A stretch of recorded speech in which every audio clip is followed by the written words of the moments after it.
بكم مشاهدينا، وبنرحب سريعا بضيوفنا المهندس حسن شلبي عضو مجلس إدارة النادي المصري. أهلا بيك معنا يا باشمهندس، الحمد لله على السلامة.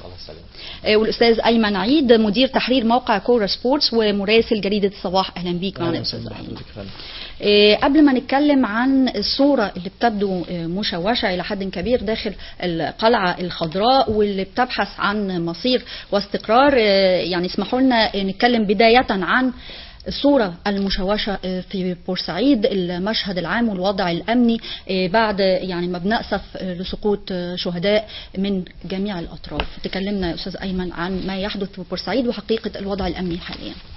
يعني والله في البداية قبل ما اتكلم طبعا او قبل ما اقول اي حاجة، انا بحب انعي وبكامل الحزن والاسى جميع الضحايا اللي سقطوا في مصر في الاحداث الاخيرة، بما فيهم يعني جميع المحافظات مش بورسعيد بس، ولكن طبعا احنا كابناء محافظة بورسعيد ومتواجدين داخل محافظة بورسعيد، بالطبع الصورة في بورسعيد الان يعني حزينين كتير جدا، خايفين ان المشهد المأساوي اللي عشناه في شهر يناير الماضي وشهر مارس الماضي ان هو يتكرر تاني في بورسعيد بسقوط 3 ضحايا داخل محافظة بورسعيد وسقوط ضحية خارج محافظة بورسعيد، اللي هو عمر هريدي، طبعا ابن من ابناء بورسعيد، مش هننكر اللي سقط في احداث المنصة بالظبط كده، واللي سقط في اول يعني فجر الامس، واللي سقط ايضا المصاب شريف راضي اللي توفى في المستشفى اسماعيلية. ده مراسل اعتقد مراسل صحفي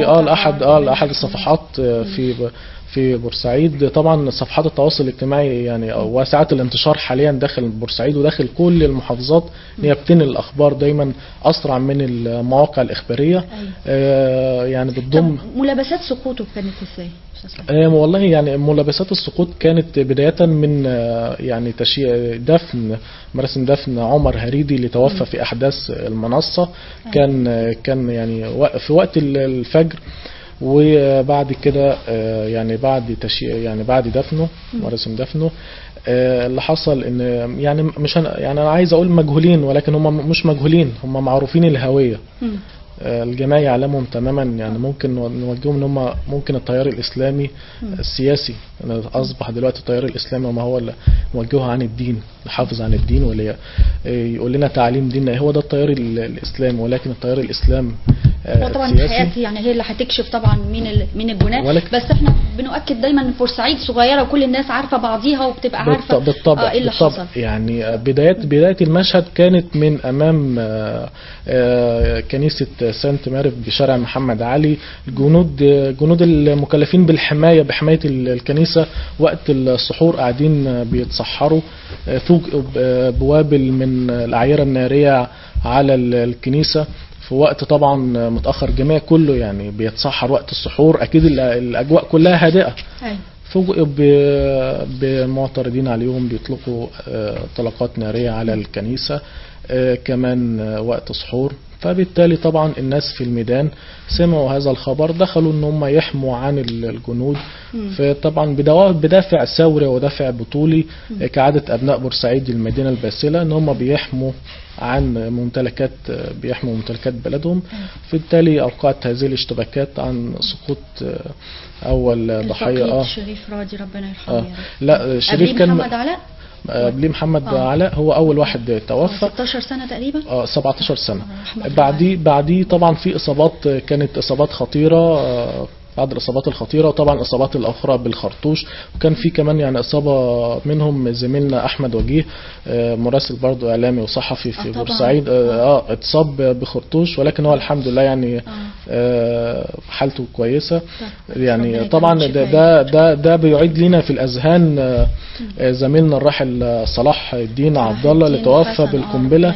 يعني عشان الناس تعرف ان هذه هي مشقه وعناء العمل الاعلامي والعمل الصحفي. بالظبط ان التواجد في قلب الحدث، ان هو يمكن يكون ان هو واحد من الناس اللي راحوا في هذه المشكله. انا عن نفسي لو بخرج في اي مكان يعني بنطق الشهاده بتاعتي قبل وانا خارج من بيتي، وبعد كده يعني ربنا طبعا بدأ ان ربنا يسلم الناس، وانا بشتغل في شغلي وانا متاكد ان انا خارج لشغلي عشان اؤدي عملي بكل مهنيه وكل حرفيه وبكل حياديه تامه، بعيدا عن اثاره الفتن، بعيدا عن يعني خروج معلومات غير صحيحه مني او من زملائي او من بعض الاشخاص. ولكن اؤكد لك ان في بورسعيد يعني نزاهه اعلاميه ونزاهه صحفيه موجوده جدا في بورسعيد بالنسبه لتناقل الاخبار، الا يعني بعض القليل كده من بعض الاخبار اللي ممكن تثير بعض الفتن. وانتوا بتحاولوا يعني تقاوموها، وثقتنا فيكم كبيره. بننتقل لمهندس حسن شلبي.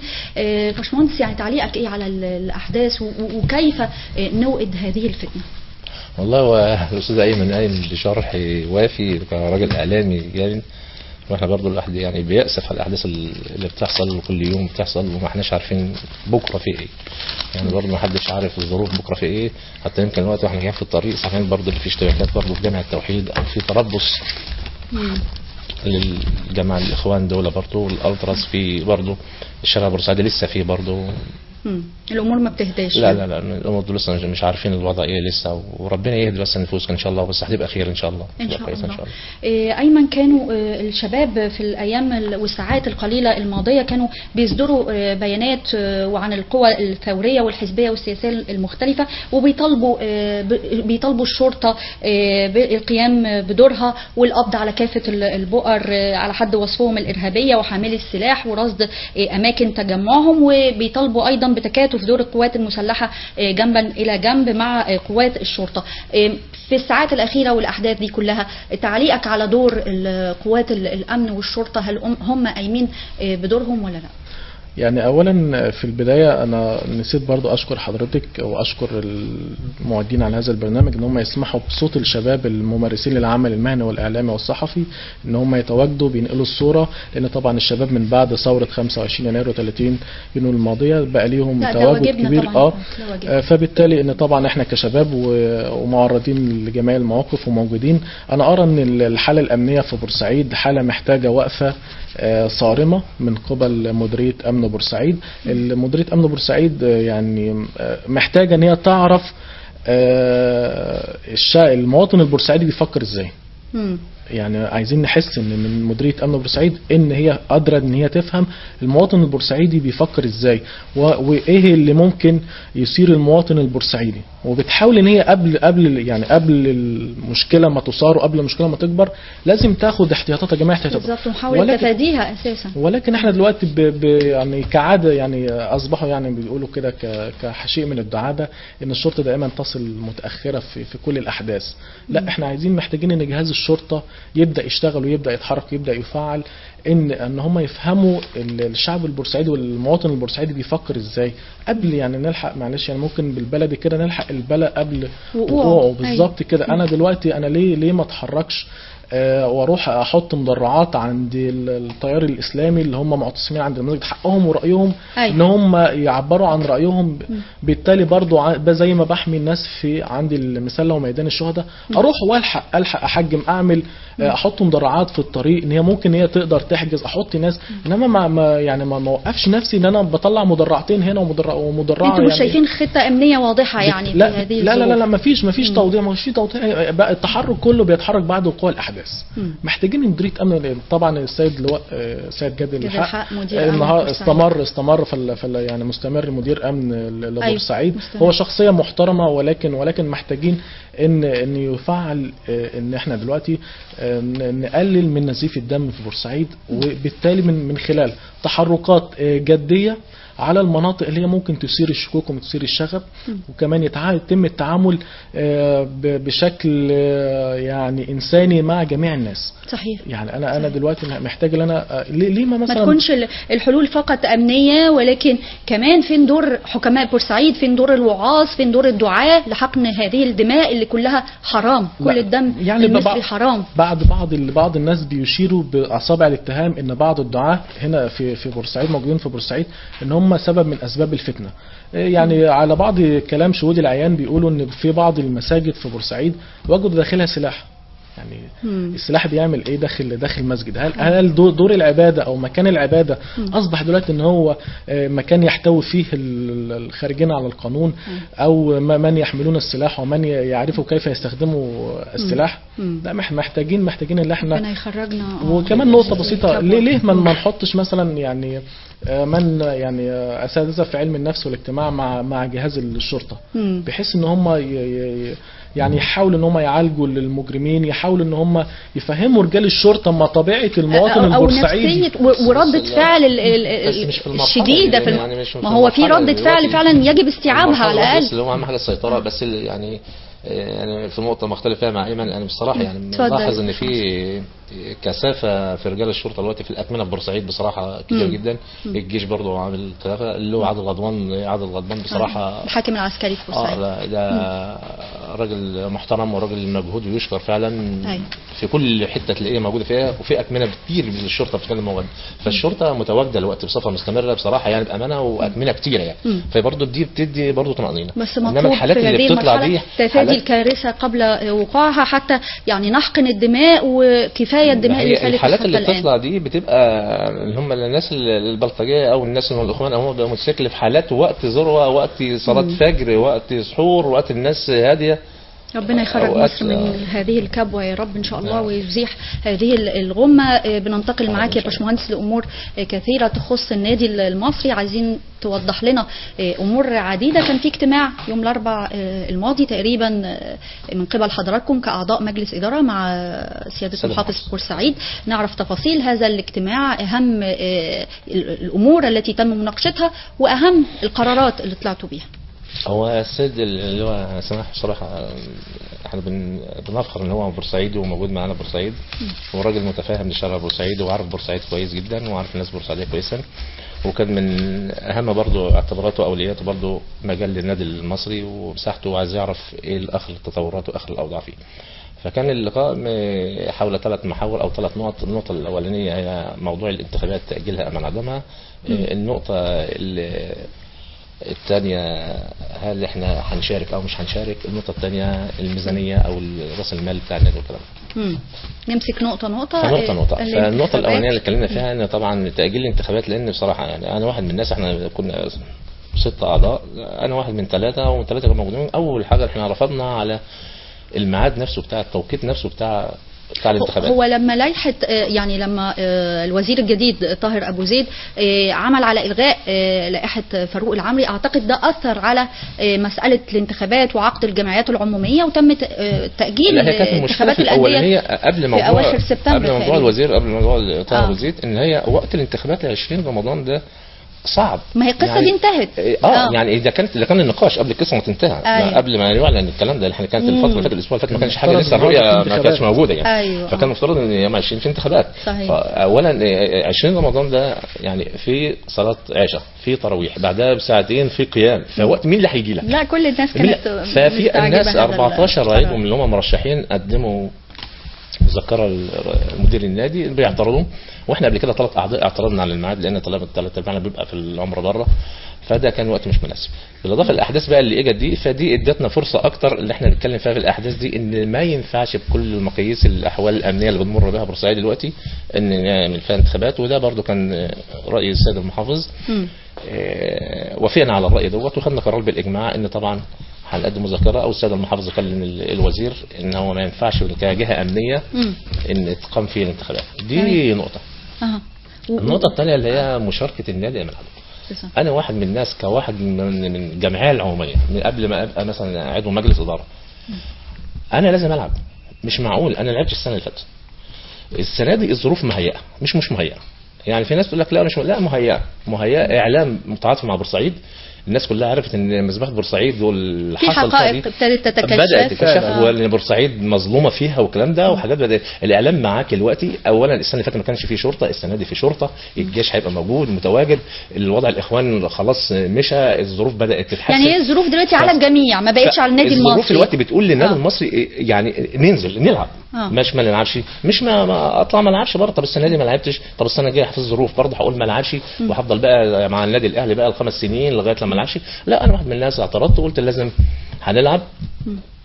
الساده الاعضاء اللي معانا الاخوات اللي كانوا موجودين كانوا معترضين، قالوا لا ما نلعبش، وبعدين في الاخر احتكموا ان احنا نختار الجمعيه العموميه او نحدد ميعاد الجمعيه العموميه هي اللي تدي بتصويتها نلعب او ما نلعبش. ده تقريبا حددتوا فعلا ميعاد لا، احنا مستنيين بقى ان شاء الله بعد العيد ان احنا هنجتمع كجمعيه كمجلس اداره ونحدد مكان الجمعيه العموميه زي جمعيه عموميه طارئه كده، بنصوت الجمعيه العموميه اللعب من عدمه، وانا واثق ان الجمعيه العموميه هتقول ان احنا نلعب واحنا لازم نلعب. يعني استاذ ايمن، انتوا كجيل شباب واعلاميين بالتاكيد بتكونوا راصدين ردود فعل الشارع البورسعيدي، واللي احنا كلنا عارفينه رغبته في المشاركه في الموسم المقبل. انتوا شايفين تاثير راي الشارع على اتخاذ القرار هيكون ازاي؟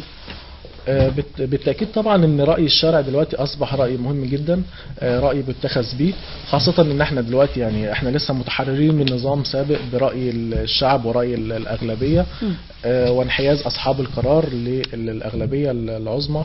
طبعا الناس في بورسعيد نفسها تشوف النادي المصري، نفسها تحلم من النادي، يعني بتحلم السنة اللي فاتت دي كلها ان الدوري المصري اللي اقيم والغي، يعني ما اخدش الا شهور عديده كده لعبوا. انا بعض اللعيبه بتقول لي احنا كنا بنلعب دوري مدارس، دوري تاكيد طبعا ممكن يقولوا كمان ان دوري المدارس اقوى من كده كمان.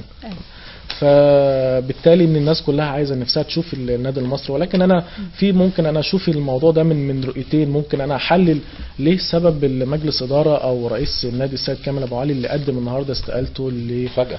يعني ده اللي عايزين نعرفه من حضراتكم، مدى حقيقه فعلا هذه الاستقاله. تقدم باستقاله رسميه السيد مدير النادي، اخذ الاستقاله وقدمها للسيد المحافظ النهارده. ودي كانت لطمه جامده يعني بصراحه.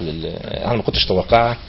هو كان الاستاذ كامل كان اعلنها قبل كده انه كان محضر الاستقاله، كلنا عارفين ان احنا كنا محضر الاستقاله، بس مش وقته في الظروف ديت. يعني انا الراجل العزه واحترمه، والراجل بصراحه انا احبه كرئيس نادي، وكلنا نتمناه رئيس نادي، وبورسعيديه كلها عايزاه كرئيس نادي، والامور قدامه كلها كانت متاحه بصراحه. يعني حتى موقفكم انتوا كاعضاء حتى في الانتخابات حتى في لو الانتخابات كان تم الكلام ده، مكانه كرئيس موجود، حتى لو ما نزلش هو بالترشيح مكانه كان فاضي. فكان برضه السيد اللي هو سماح المحافظ كان لازم هيعين رئيس، فكان برضه مكانه موجود، واحنا لغايه النهارده عايزينه. طب امال ايه الاسباب؟ طب بصراحه احنا بنتمناه، يعني الراجل بيصرف والراجل معاه والراجل عايز يخدم النادي، انما مفاجاه النهارده ده احنا النادي المصري كده بصراحه يعني بالبلدي كده اللي بيسنا في الحيط كلنا يعني. ايمن مع اسرار الظاهر تقول لنا يعني هي انا ممكن الاستاذ كامل ابو علي طبعا كل بورسعيد بتحترمه جدا، وطبعا يعني ما فيش خلاف على قراراته ان هو ممكن الراجل ليه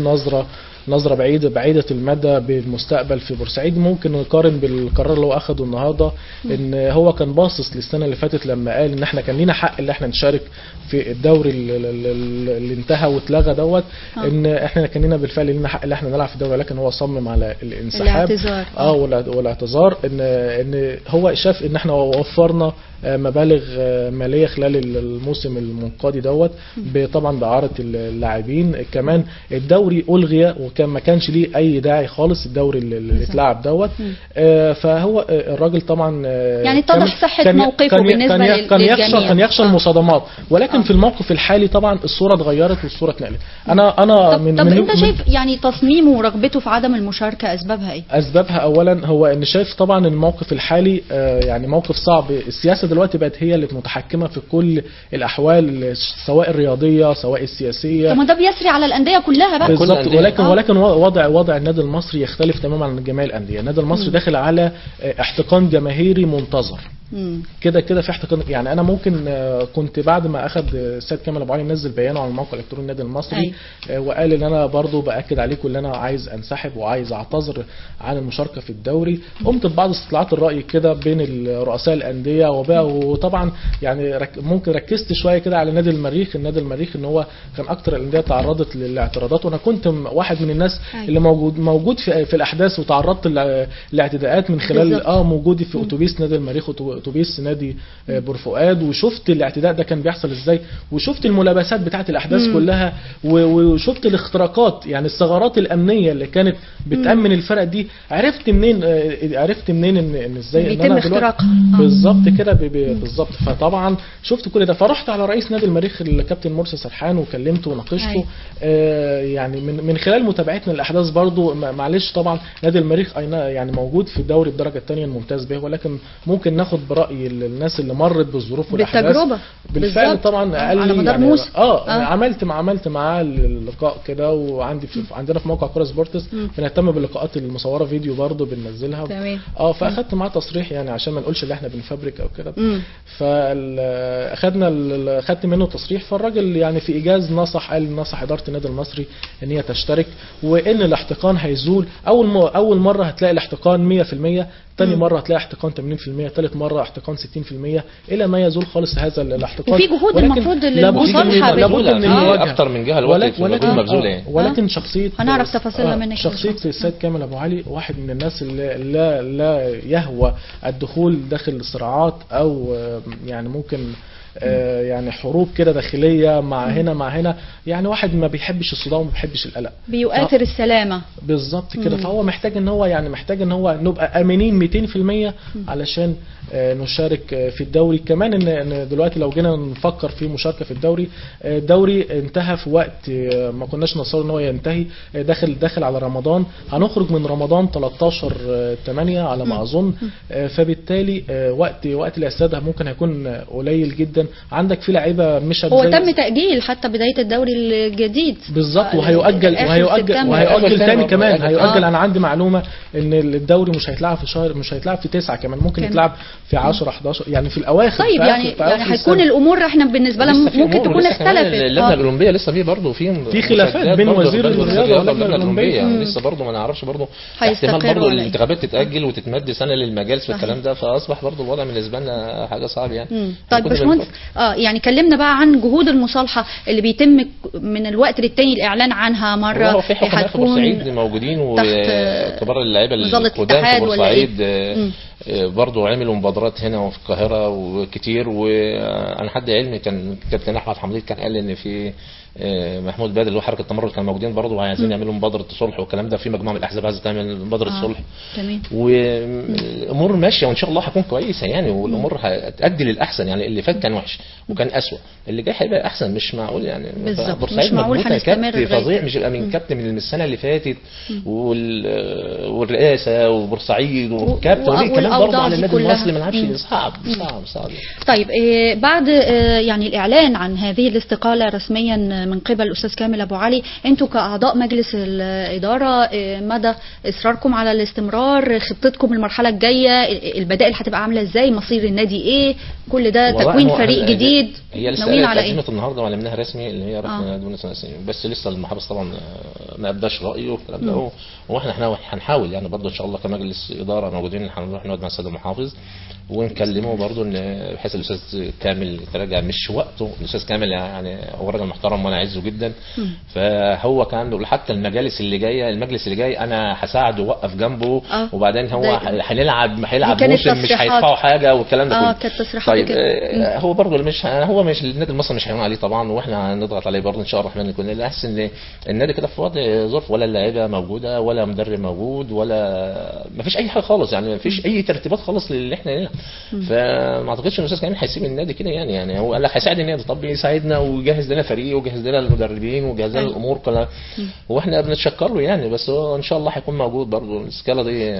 انتوا هتصروا يعني كاعضاء مجلس اداره؟ احنا بورسعيد كلها عايزاه، مش عايزاه، احنا بنتكلم بصراحه يعني. وبعدين هقول لحضرتك حاجه، النادي المصري محتاج فلوس ومحتاج، ما فيش حاجه حضرتك مثلا بقول لك ده فكر وهنعمل موارد وافكار ومش مفيش حاجه اسمها افكار. كل النوادي الشعبيه دي اساسا لازم رجال الاعمال بتنولها الوقت، ما فيش اي موارد تجيب فلوس. اللي يقول ده فلان ده، وحتى الافكار كمان عمرها ما هتنجح في وسط الاوضاع اللي احنا فيها في البلد يعني. مين ده اللي هيطلع كتير افكار جدا على ويعملها؟ مجالس اداره جدا وناس نوابغ موجودين، مفيش.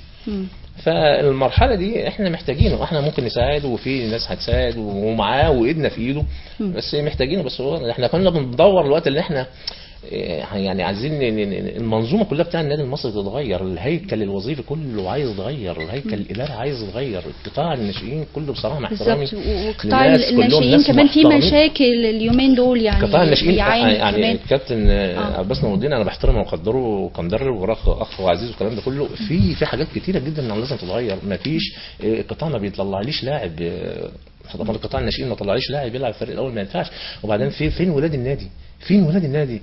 محمد فؤاد هاشم، الكابتن حسام غويبه، الكابتن سيد النمر، الكابتن فؤاد عليوه، الكابتن محمد طه، فين ولاد النادي كمان دول؟ راي ايمن في النقطه دي. هو قطاع طبعا الناشئين بالنسبه لقطاع الناشئين مجلس الاداره ليه كل الحريه في اختيار الاسماء اللي يعملوا داخل القطاع.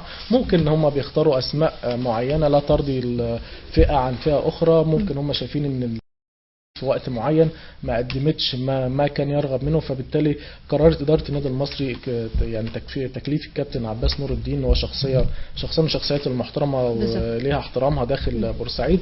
ولكن انا شايف ان قطاع النادي المصري السنوات اللي قبل كده كان في ندره من اخراج المواهب، وكان بيضم مجموعه كتيره جدا من المغتربين، وكان في اهمال من قبل مجالس الاداره يعني مجالس الاداره السابقه بالنسبه لقطاع الناشئين. لكن قطاع الناشئين خرج لنا احمد الشناوي، خرج لنا محمد بسيوني حاليا موجود بيلعب في نادي المريخ ولاعب كويس جدا. في كمان محمد اسامه لاعب منتخب الشباب. في بعض اللعيبه اللي انا مش متذكر. احنا كان نفسنا وقت اللقاء يطول عن كده، بس طبعا يعني للاسف يعني وصولكم متاخر، بس بالسلامه الحمد لله من بورسعيد. جدا على التاخير بس ده، يتعوض اللقاء ده باذن الله. انا سعيد جدا ان انا موجود مع حضرتك، واتمنى ان شاء الله ان مصر تخرج يعني من جو الفتنه اللي احنا عايشين فيه ده، وان كل واحد يعني يراعي ربنا ويراعي ضميره. وطبعا احنا كلنا تحت مظله حكومه ويعني قيادات تحكمنا ولنا باذن الله. احنا بنشكركم شكرا جزيلا مهندس حسن شلبي عضو مجلس اداره النادي المصري، والاستاذ ايمن عيد مدير تحرير موقع كوره سبورتس ومراسل جريده الصباح. وبنشكركم مشاهدينا، والاسبوع القادم حلقه جديده ان شاء الله من المصراويه.